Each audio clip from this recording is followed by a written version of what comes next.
But there's one major drawback of using NIDS. And the drawback is that there's ambiguous interpretation.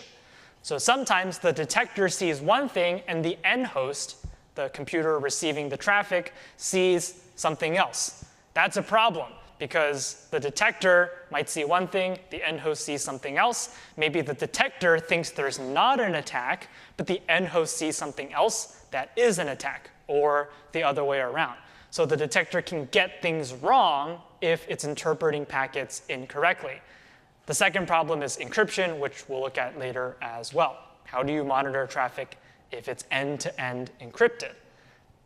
So let's dive into this inconsistent interpretation problem. What if the NIDS sees a packet that looks like this? Well, if I look at this, it seems like somebody is trying to access the passwords file. That's malicious. So maybe we should alert, and we should say that there's a problem and tell the operator. But maybe what the end host sees is a little bit different. So for example, what if someone was playing one of those TTL tricks where this packet arrives at the NIDS, but it expires before it reaches the end host? Then the NIDS sees this packet, alerts because there's an attack, but the end host never sees the packet.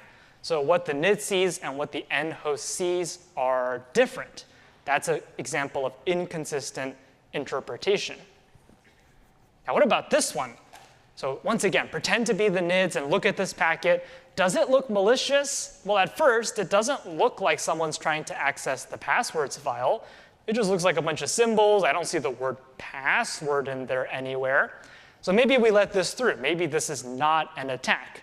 But what if this packet reaches the end host? And remember, we talked about URL encoding, where special characters can be encoded using a % symbol followed by hexadecimal digits. So it turns out, if you use % encoding and you decode all of these letters, then you get password again. So this is like PASSWD. Well, if I decode this, I see that this actually does say password. So the NIDS didn't notice because it saw all these jumbled characters, but the end host did the decoding and it was an attack. So once again, we have different interpretation. The NIDS thought it wasn't an attack, but the end host noticed that it was an attack. And there's a bunch of examples like this. So what about this one? Well, I see a bunch of dots and slashes, but I'm not sure what file this is referring to. Is this referring to the passwords file? Is this going to take me to a different folder? I'm not really sure what this refers to. In order to figure out what file path this is, I have to know what the computer's file and folder structure looks like. So the NIDS just doesn't have enough information to figure out what's going on here. What folder are we talking about here? So for example, this attack, it was pretty clear that they were trying to access some passwords file. But if I go up and down a bunch of directories, it's just not clear where I'm going. What file is this referring to? The NIDS doesn't have enough information to understand what's going on here. So we can summarize all of these problems as potential evasion attacks. So one problem is that the NIDS doesn't see the same thing as what the end host sees. We saw that with the TTL trick. Another problem is that what the NIDS sees is different from what the end system sees. Or rather, they look the same, but they're parsed in different ways. So one problem is that they just see different things. The other problem is that they see the same thing, but they're reading them differently. One of the computers is reading it with URL encoding. The other one is not. We have a problem. And another problem is that there's missing information. For example, there's a long file path. The end host knows what file that's referring to, but the NIDS does not. So the evasion attacks have to do with exploiting all of these problems where the NIDS is not consistent with the end host to provide an input that's malicious but avoids detection.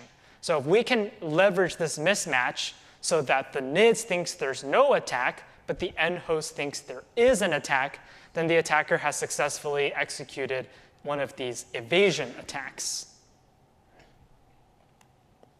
How do you stop evasion attacks? Here are some possible defenses. One is to make sure that the NIDS and the end host are interpreting things the same. Now that's easier said than done. because now the NIDS has to think a lot harder. For example, to stop this attack, the NIDS has to think about URL encodings. In order to stop this attack, the NIDS has to think about the file system of the end host. Where are all the folders? Where are all the files? So trying to get the NIDS and the end host to agree on the same interpretation can be pretty difficult. Another possible defense is to force everyone to use the same format for their inputs. So for example, everybody is required to use URL encodings, or everyone is forbidden from using URL encodings. So send me everything encoded, or send me everything not encoded.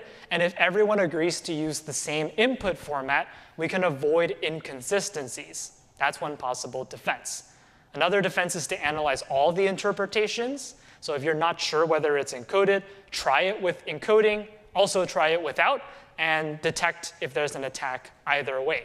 This might help you catch attacks that you otherwise would not have caught. Or maybe instead of just saying yes or no, if you notice something suspicious, like this URL encoding, and you're not sure what to do, you as the detector could flag it and say, I'm not sure if this is an attack, so I'm not going to say yes, but this is kind of suspicious, so I'm not going to say no. So maybe you just flag it and let a human investigate further, and you don't just say yes or no. That could also be a possible defense.